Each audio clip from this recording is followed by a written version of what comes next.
Okay.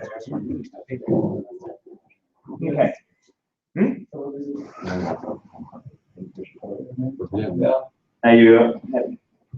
So there is a double booking. Okay. Which? Oh, wait. All right. Yeah, you guys go ahead. The double booking. Okay. So you're up. Yep. Yeah, sorry, this is, hello guys, hello internet. We started broadcasting. Is it possible to use HMI? Do you have a HMI display out? DisplayPort. DisplayPort? I have a DisplayPort adapter for you. So, that one. Go. And I'll grab my mobile phone and I'll come over here and I'll be the opponent over here. And you can control the camera. Yeah. Yeah. I've got my notes on here, so here the docs. My critique. Who read the paper?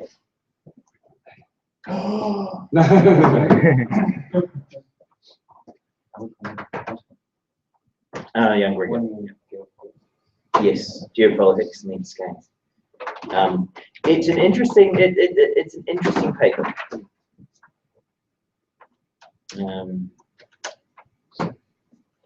That's yeah.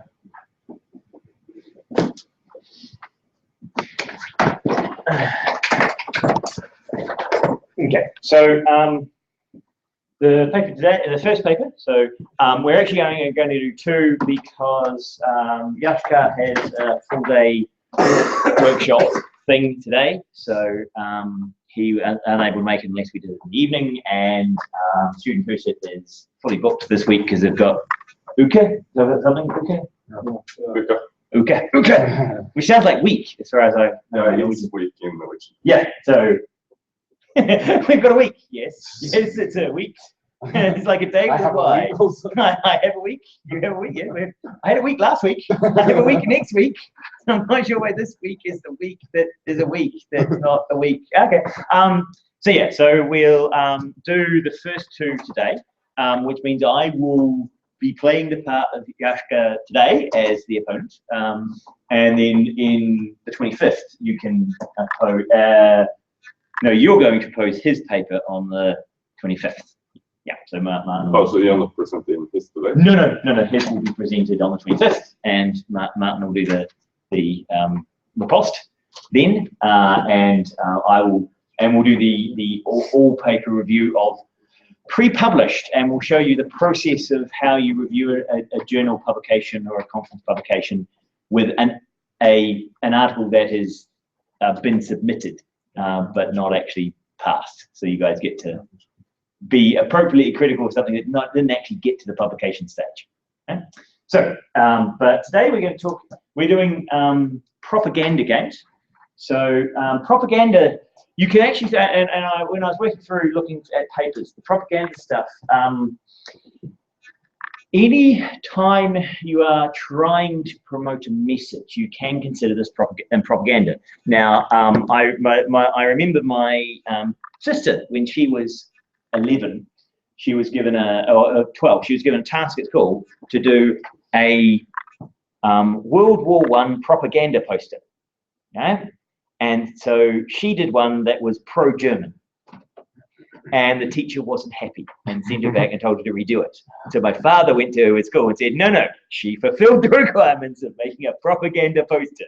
Just because she was propaganda for the side you don't like doesn't mean she failed the assignment, right?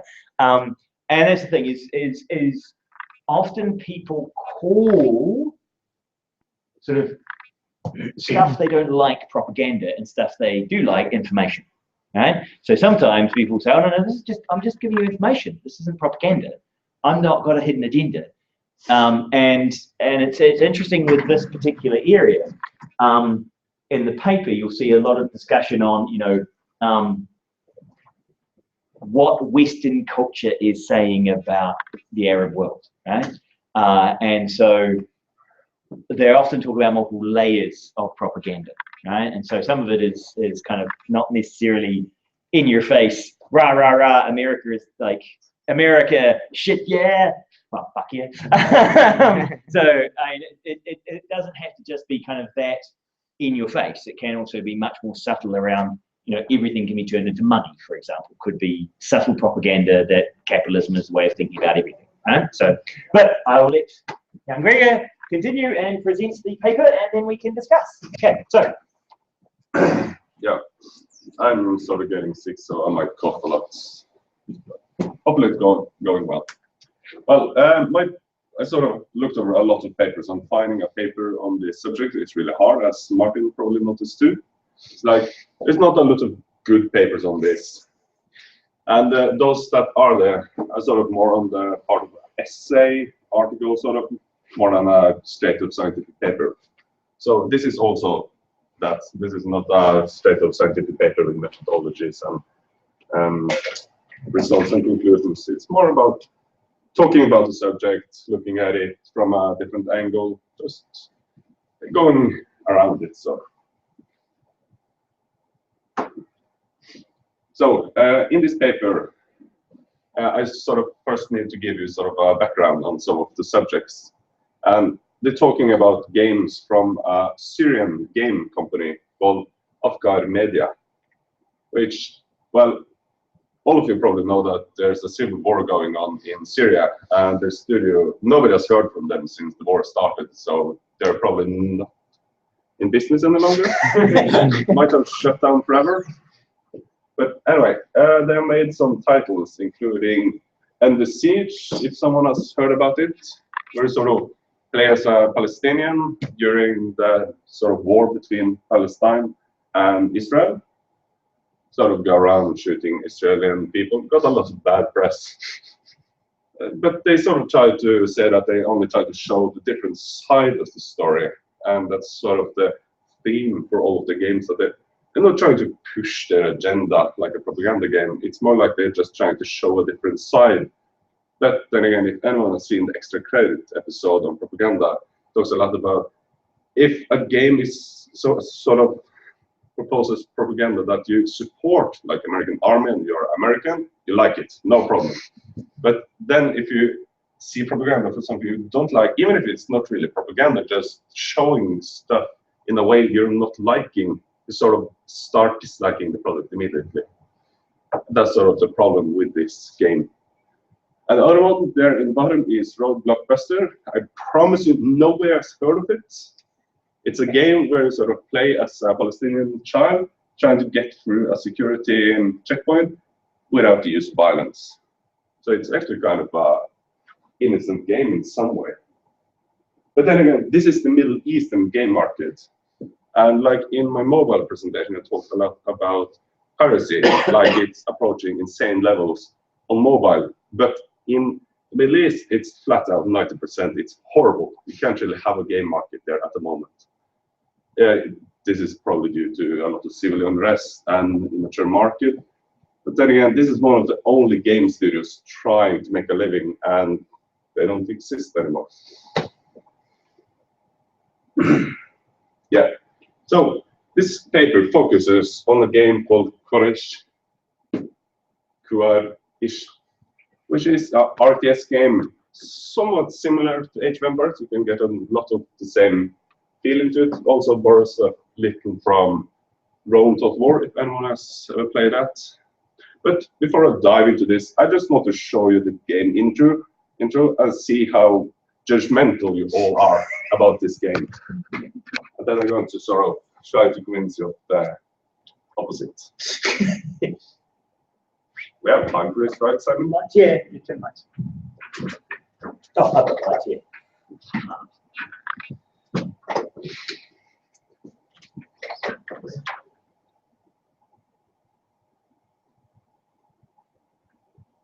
That didn't sound on mine. Oh, sorry.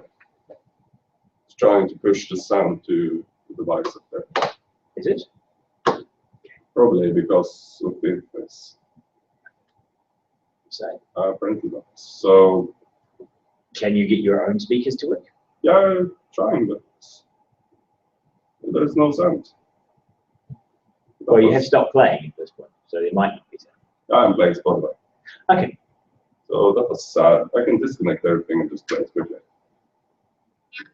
More on the sound part. It's not working at all. I give it. Yeah, it shouldn't be trying to push the sound up to the. No, I was wrong about that. But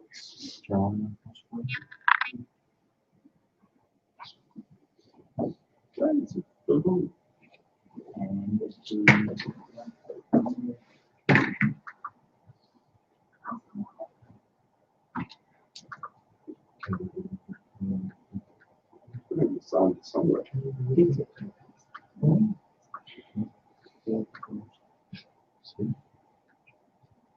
Other problem one. Where's your? You have a headset?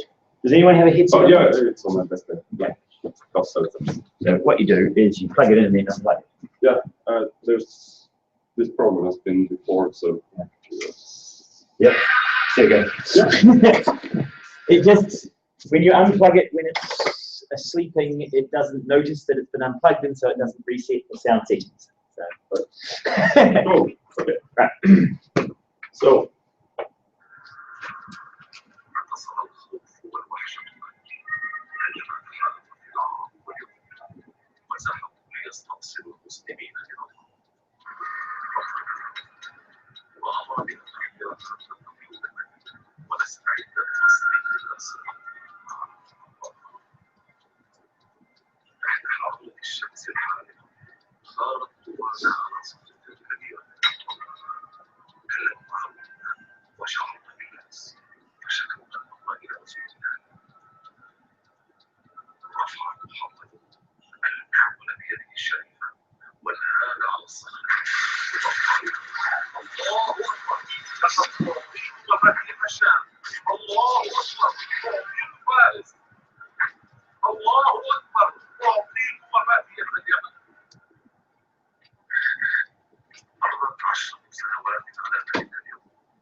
So, most of you are probably pretty judgmental right now. This is a pure propaganda game, just trying to enforce Muslims as the best thing in the world.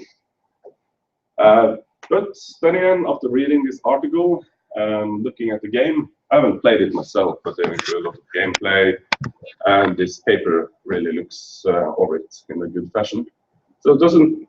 I'm going to try to convince you of the opposite. So as you can see from the screenshots, it's a fairly old game. It's actually impossible to determine if it came out in 2005 or 2007. The paper says one thing and every other source says another thing, so you might actually be wrong on that. But then again, it's old looking. It's like Age of Empires did a little bit improved graphics, and that came out like 6 years before this. Then again, this is a rather small project developed by 5 people, with a budget of less than 1 million kroner. So not that surprising given everything. So the game focused us on the early battles of Islam around the 6th and 7th century, which is around the birth of Islam, if anyone is familiar with that. And it's really hard to obtain. And that's something they talk a lot about in the paper, how to obtain this game. It's possible, and you can probably download it. But then again, it's not a good game. Just have to say that straight out. This is a bad game. It's not something you like want to run to the shop and buy and enjoy. It's like you only play it if you're interested in the subject, in the topics about the game, in the game.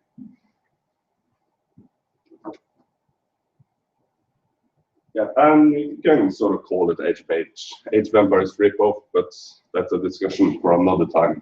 But it's sort of the first Middle Eastern real-time strategy game. Haven't found anyone else, and the paper did not find anyone else when I was looking either.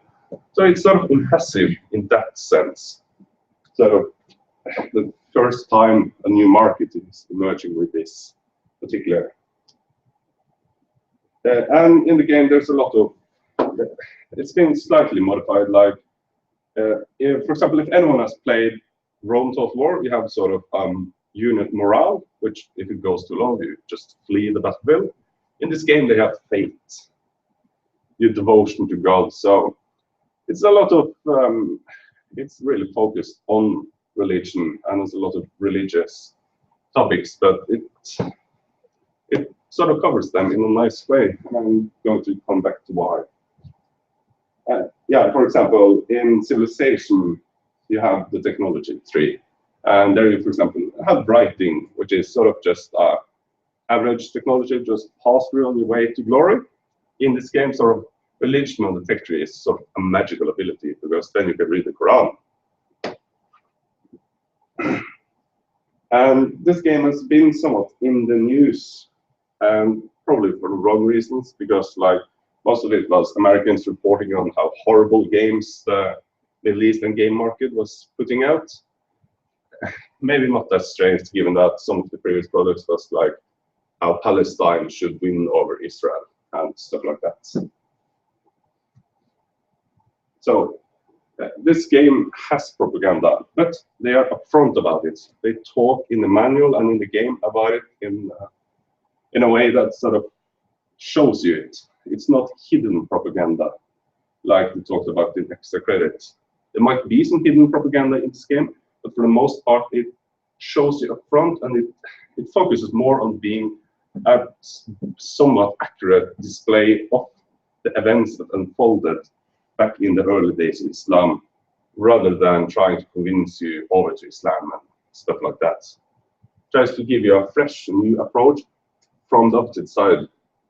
Like if the Total War guys developed this game in this setting, it's probably not going to be an accurate representation of the Middle Eastern market, I think. So it's a fresh look from a different side. But then again, we sort of get a lot of, we get upset when thinking about a game that can be used as a propaganda tool about a subject we don't like. That's sort of hardwired into us. As I talked earlier, American Army is looked down upon by Muslims, but it's really looked up upon by Americans, well, most Americans at least.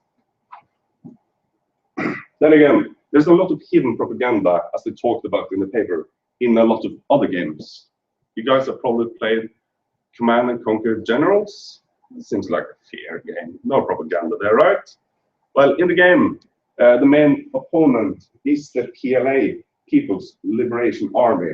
They're a terrorist organization from the Middle East, going around bombing stuff, car bombs, angry mobs, tunneling, anthrax, everything. It doesn't really paint a good picture of the Middle East.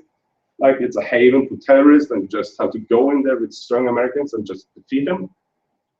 And this is sort of the goal, as stated by the game developer for this game, is sort of to show the other side.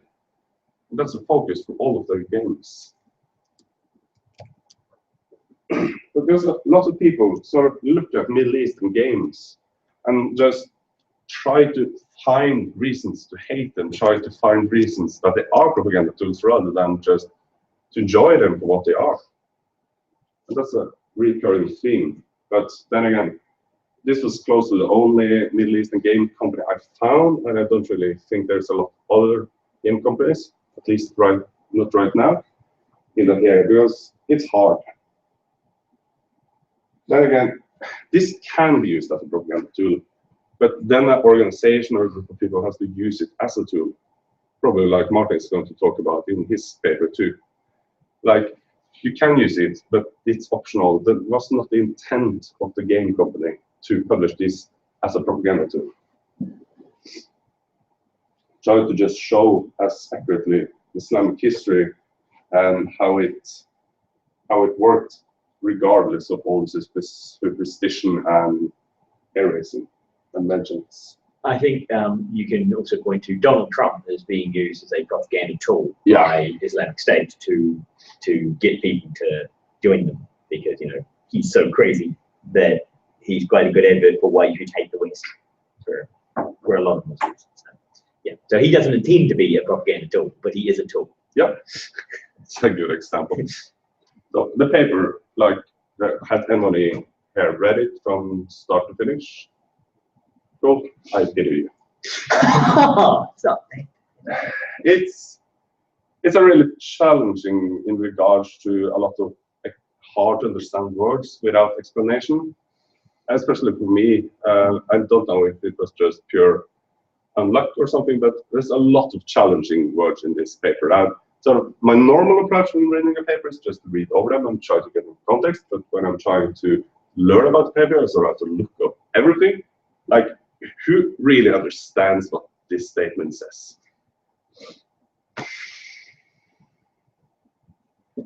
Unfortunately, I do, but you know, that's because it's you have my some job. experience. It's my job to know what that means. So, you know, it is in the social sciences not an uncommon thing to do to try and show how important you are by using words which people don't understand. Okay?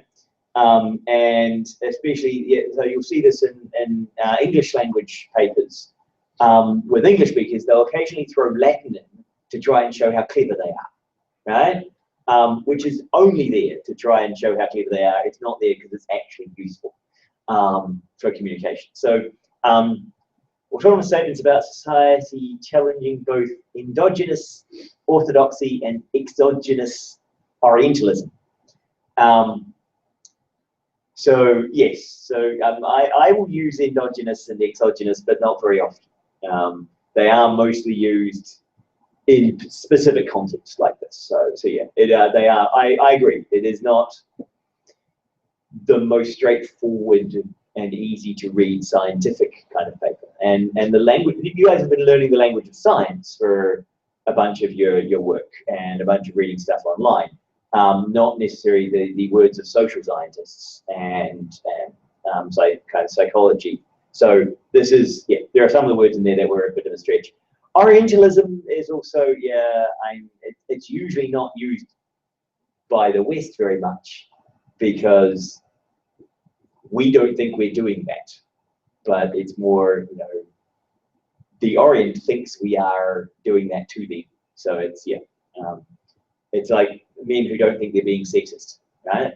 They'll often want to say, they won't refer to themselves as being sexist, right? Because they just won't use the word, because why would I use the word, right? So yeah, it is, so yeah, and endogenous and exogenous, yeah, they are less frequent in science. So this is part of the abstract. This is the sentence that should sort of show you what the conclusion of the paper was, making that the hardest part, sort of a way to force you to read the paper, I sort of feel. And it makes it they really want that. This paper is also written by two French guys. It was a bit hard to obtain information because it's French, but then again, they were not game developers, not any experience within games, more on the social science side. And it's sort of, you can feel it when you're reading the paper that this is not written by people that play games a lot. But then again, it's an interesting look at the new market, and they sort of give a thorough explanation of how they found it, how they felt about it, how it can be used as a tool, how it was intended to work, and everything. It was interesting to learn about the subject because I didn't personally know anything about any game companies like outside the West and the Far East. Sort of the Middle East has sort of just disappeared in that sense. This paper showed us that, well, at least at some point, there was a game company. Then again, okay, I'm not going to bash it anymore because you're probably going to do that for me. So they tried to conclude that this is a game that we choose if it's going to influence us or not. It can be used as a propaganda tool, and it cannot and can't be used. It's sort of up to the player, up to the user, up to whoever uses this game. But then again, it's the first real Middle Eastern RTS game. And I haven't actually found any game since, so it's probably the only Middle Eastern RTS game. Which real implementation, probably some small games, but proper implementation. And they talked a lot about post-propagandism, which they termed as They know it can be used as propaganda, but they're upfront about it, telling you, sort of transparent about it, and try to enforce that as the next step. Because as we move into the future, sort of, we're going to, a lot of games going to have elements that can be identified as propaganda. Sort of like every modern game, you have, in shooters at least, you have the enemy. Like either it's the Russians or a Middle Eastern terrorist or something like that. And you get sort of more and more familiar with it and sort of see it. It's no longer accidental propaganda that include terrorists in Call of Duty. Sort of understand that this is just like, we're sort of getting to the point where we understand that Middle Eastern people are not all terrorists, and they're not a safe haven for terrorism. We get to the point where we can sort of identify the propaganda a lot more than earlier. But then again, there's a lot of hidden propaganda, and probably in this game, there's a lot of hidden propaganda that sort of try to push the side of Islam onto you and sort of convince you. But for the most part, it just tries to show you a different side of the story rather than just show you that the West is evil and this is the best, which is a really nice touch, given that the Middle East has suffered a lot of bad press and propaganda from Western games. So, in the end, in the game, you just control a loyal tribe, honorable, selfless people, and fight against the oppressors. And that's a story you can find in a lot of other good games too. It draws from the past and tries to tell you how things worked in a previous time, and not working too much on the current events. This is not like the RTS where we invade the US today. It's about historical events a long time ago, which people are not really sure about anyway, and you can't really prove it any other way. So it's hard to use as a modern propaganda tool anyway. But again, this is not the best game in the world. So it's played by a low amount of people, and it's probably never going to be played a lot. Well, at least not as much as your game, Martin. Okay, thank you. Quickly, I just want to say that there's a lot of hard words in this paper, and I'm trying to find a good tool to understand them. But you will already. Anyway, yeah, unknowsites.com. It's a news site, sort of gamified the entire thing of trying to understand words, and it's a lot better than the alternatives. Right. So everyone needs some. Fight! Right. Okay, so we'll just do a straight just fight. Yeah. If you're not sick, yeah. Okay, so this paper, as you say, it talks about the game and about Western games, and it makes a bunch of statements which are factual and could be checked. So, and this is one of the challenges when you go when you look at social sciences. You'll see sometimes they'll make statements and things like in the paper they say most games are anti-Islam. Yeah, and that is a statement of fact, which you could check by doing an analysis of games and deciding and allocating them to neutral or anti-Islam or pro-Islam. Right? Now, their claim appears to be more of the games that we checked. We found a lot that were anti-Islam, right? But they didn't then check, Pac-Man. Is Pac-Man anti-Islam? Right? It'd be hard to define Pac-Man as an anti-Islam, right? And unless someone defined the ghost as being Arab, which I don't. Really like someone wearing hijab or something. Hijab, yeah. I've never seen anyone claim that the ghosts in Pac-Man were wearing hijab. Right? That doesn't.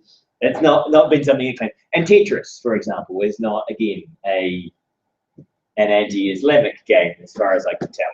Right? And you look at and the thing is, so when they find there's a if there's a statement is when there is a political statement about Islam, it is negative, right? That would be most games that make a political statement about Islam are negative towards Islam, right? Now that would be something I can think, but they make these more general, like most games are anti-Islam, right?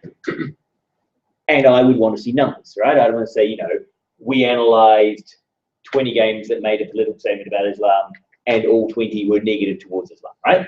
Then you've defended your statement. Otherwise, you're just making shit up, right? And so the paper runs the risk of doing that in several places. Yeah, it's kind of accurate that they are not from a game background, and sort of a lot of the inaccurate statements are about games. In particular, sort of they talked about in the paper, I don't know if you found that, but they said that games should not only be about fun. They had that statement in the paper. Yes, yeah, they did talk about going the game not being about fun. Yeah. I also found that they because they weren't gamers, they didn't make the distinction between content and mechanics particularly well, right? So as you said, it is a Age of Empires kind of Rome Total War kind of ripoff.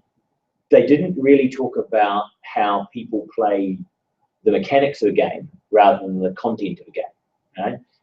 And that in fact, if you could put any skin on a game, and people will ignore the skin and play the mechanics. So the popularity, I think they didn't really go into the kind of, is this a good game in the sense of, are the mechanics good, right? Rather than, is the content relevant, right? They seem to think of games more like books rather than interactive activity. So, and I think the criticism you had, they're not gamers. So that would be one of the criticisms of, like, can we trust people who don't understand games to make good comments about games? Yeah, that's a really interesting question. And in the paper, this sort of, I looked at them, and they have published a lot of other papers, and it sort of seems to learn just like two people with an interest in social science looking at propaganda, and well, it turned out that propaganda was enforced by games, and they certainly had to learn about games. And I don't think personally that they can give the best description and best analysis of the subject without knowing a lot about games. They couldn't even see how much of a ripoff this game was from a lot of other games. And they sort of had also a lot of inaccuracies. Like, they talked a lot about this game being similar to Civilization in its specifications. Yeah. But after looking at online Civilization, and this game came out on the same time, at the same time. And they used that as a point to say that this is an old game, even though it came out in 2005 and Civilization came out in 2005. Yeah. So they did talk about it being innovative in ways like having the faith healers and conversion. And I know before this game there were other games that used kind of faith and conversion systems, right? Just not necessarily as popular, right? So I played some games, some RTS games that had a bunch of faith, and you had religious, but they were just random religions rather than Islam versus Christianity. They were. I played a Viking one where you had the Norse gods and you had faith in the gods and things, right? So, and you have games like Black and White, which were just about faith and belief in God, in the gods, and that gave you power. So I mean, it wasn't particularly innovative if you knew enough about games. So when someone, so in this case, to what level do you think you can discount what they say about the game because they don't have a game background? So what's your feeling on that? Oh, that's a lot. So do you think that they have a valid point around Western propaganda in normal games? They generalize a bit too much on it, but there's a lot of bad press and propaganda from Western games about the Middle East. But saying that all games are, or the majority, is kind of wrong, and they should probably look into it a bit more than they did. Sort of felt that they sort of just started this paper with a feeling that all Western games, the few they have actually seen, has a bad press about, or has a lot of propaganda in a bad sense to the Middle East. And I know I'll also make some comments. America's Army, so it's one of the propaganda games that they mentioned, and I think it's mentioned in paper as well. They mentioned America's Army there in their too. I think so, yeah. Yeah. One of the interesting propaganda things they do in America's Army is the two-player mode, and I don't know if I've talked to you guys about the two-player mode in America's Army. But so America's Army is this game, first-person shooter game where you learn to be part of the American Army. How do you do multiplayer when you have like multiplayer competitive in America's Army? Because you can't have Americans shooting Americans, right? That would be wrong. And they made a political decision, you cannot play the terrorists in America's Army. So how do you cope with multiplayer competitive America's Army game? No, so that would be one way. That's not how they solved it. How would you solve direct player versus player, I'm going to shoot you and you trying to avoid being shot, where neither of you can play the terrorists? Yeah, let someone else play the terrorists. You can make it in a setting that it's not real, just training. They went one better than that. What they did is, in America's Army, you choose to fight as Americans, and so you've got all your buddies, all your AIs beside you, and you're shooting the terrorists. Hawkon comes in and decides to play me. On my screen, he looks like a terrorist. On his screen, I look like a terrorist. They skin the opponent as the terrorist, regardless. So when you look at your friends, they all like American soldiers. But to me, they all look like terrorists. So everybody gets to play the Americans, and everybody gets to shoot terrorists. But it's a really interesting political statement, because basically it says, no matter which side you're on, you always see yourself as the good guy. You always see yourself as the heroes. And they're saying, well, you know, the Americans are obviously the heroes. But if you take the deeper message, you could actually say, well, you know, those people think that they're the heroes. And they look at their buddies, and their buddies are all, you know, their squad members, and they're got families, and, you know, your perspective is always from the perspective of the hero, right? You don't, yeah, most people who are who do evil things aren't intending to think, I'm trying to destroy the world, right? And so I would say that that actually makes American Army less propaganda-like rather than more propaganda-like, because that makes you think when you know this is happening, right? When you play with someone in the same room as you, and they're sitting next to you, and on their screen you look like a terrorist, right? I actually think that defeats some of the propaganda that they say is inherent in the American Army, because they don't understand the effect that that can have at a meta-cognitive level, right? Of saying, oh, wait a minute, you see me as terrorists, and I see you as terrorists. How do we know who's right? Right? How do you know they know? How do you know they know? Oh, they do, so it doesn't tell you this at the beginning. No, you have to be playing in the same room with the other person to see, wait a minute, I'm terrorist on your screen? That's freaking weird, right? But once you see that, you then have to, it does ask that question. How do you know that you are the right group of Americans? Because you can't, right? And so I think there also, I think the paper falls into a standard problem you have when anyone identifies strongly their personality strongly with a particular characteristic, that when someone attacks a person, they assume they're attacking that characteristic, right? So when I criticize a person for poor work, right, and I read an article and say, you know, this is badly explained, right, and I give them a review, I'm not looking at the name of the author and working out if they're male or female and doing it based on their gender, right? I'm doing it based on the writing. I don't read the names of the authors. I actually choose not to read names of authors until I've finished the paper, just to make sure that I haven't got some hidden agenda. But people who identify themselves with their characteristic will assume that any negative comment is about that characteristic. Right? So people who are strongly identify themselves as Muslim, and the first thing they say is, so hello, who are you? I'm a Muslim. Okay? If they're that kind of person, anything you say to them, any criticism you make will be about Islam, right? Because that's their defining characteristic they see themselves as. So you cannot criticize that person without criticizing Islam, because that's the way they interpret any criticism. And this is what it feels like for them when they talk about all Western games being anti-Islam. It feels like, the Western games aren't necessarily being anti-Islam, but because they define their characteristic as being a Muslim first, any criticism of them is based on that, right? And I think that's a real challenge when you're talking propaganda and when you're talking about Western games. There undoubtedly is propaganda, but I think they massively overstate it in the paper. And I say it's not uncommon to do that when people are feeling threatened or are trying to defend a position, is to overstate their claims.